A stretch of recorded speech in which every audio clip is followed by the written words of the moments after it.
Miss Chance 96 here, and this time Real Steel, Twin Cities, the Tower of Power video review.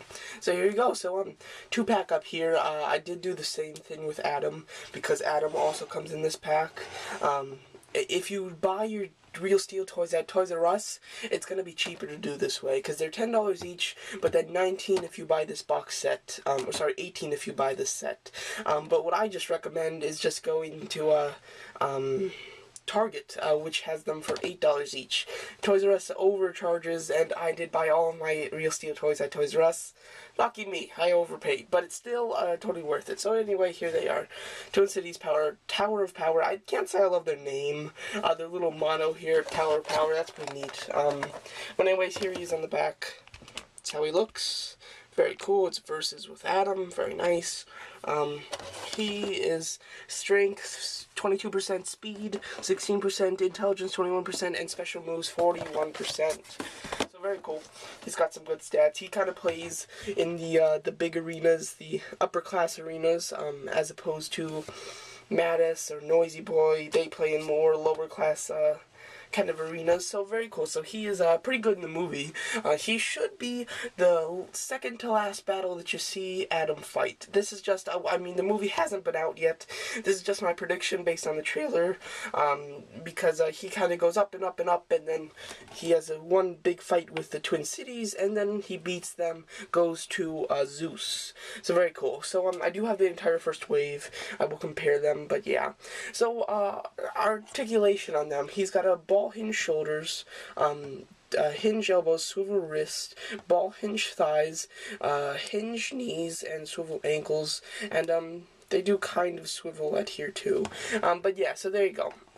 So, I was kind of hoping, I was kind of very interested in, will this guy, have one head that moves and just one that does the gimmick, or they both do the gimmick? So I was hoping that we get one head that had articulation, but it doesn't.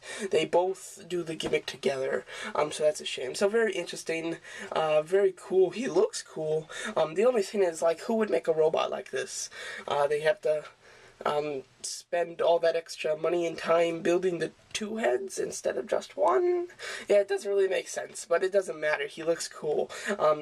He's red, one of the only red ones, which is neat. He's more square. Everybody else is more proportion, but he's square. He's got these big square hands, the square body, the square heads, you know. So that's very interesting. He's got these shoulder pads, which can remove if you just unplug them, and they do swivel, so they don't really get in the way, because if you're going to do posing, you can swivel them all the way up here, and they won't even get hit. So very cool.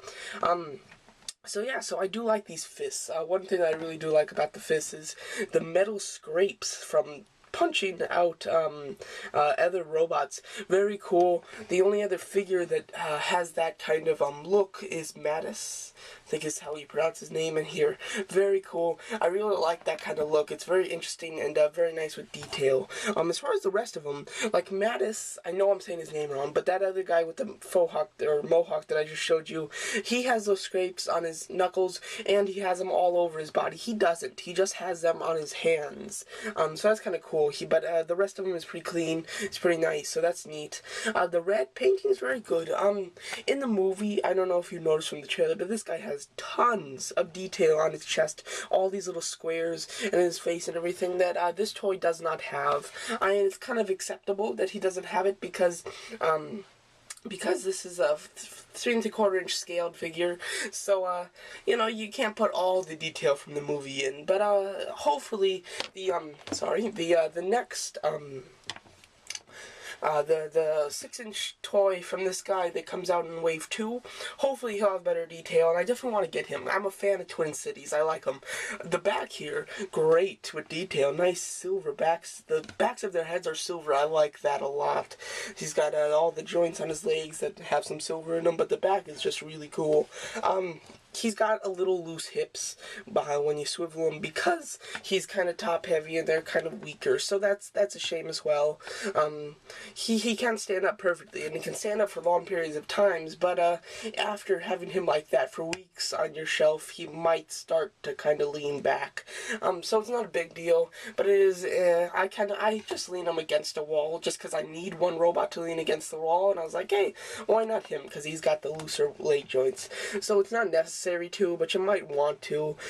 So yeah, but anyway, for his light gimmick, shut off the lights here, boom, and yes, cool. It's very square, very plain, very yellow, but it's neat. It's okay. He's probably got the worst light-up gimmick, out of them all, but it's still very good. Zeus and Adam have incredible lights, so yeah, so it's fine that he doesn't have that great of lights. His face sculpts are cool. His mouth, both of his mouths are kind of open a bit, and they look a little bit more cartoonish than I would have liked. Right here, the face sculpts on these guys are, like, way different than him. I don't know if you can see that, but they're pretty menacing. They've got a lot of detail. These kind of look like cartoon, kind of faces. The only thing I have to defend him with that is, when you come up close, they kind of look cartoonish. When you're far away, they don't look like cartoons. So, if you get it right to your face, you're gonna see the cartoonish kind of look.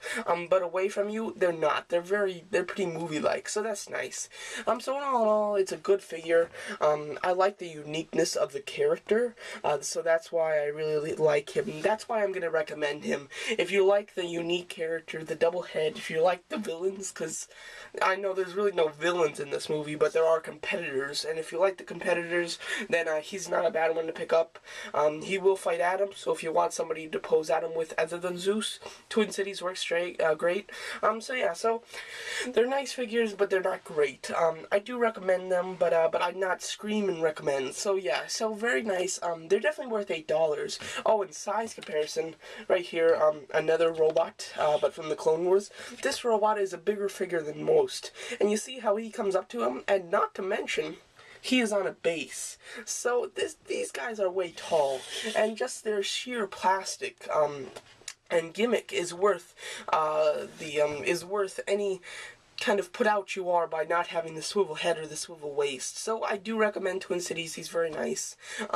There are better ones. I highly recommend Zeus and Adam. You need to get those two, and then you probably might want to go for either Twin Cities or Noisy Boy. They're both very nice. And then kind of go for Mattis last. He's still nice, but he's not fantastic. So there you go. So there's the whole game. Hopefully I will be getting Zeus and Adam. So yeah, so in 6-inch versions, I mean. So very cool. All very nice toys. I do recommend Twin Cities, as I've said a couple times, but not a strong recommend. Get the others first. So there you go. So that's my review of Real Steel Twin Cities Tower of Power. Very cool. Thanks for watching.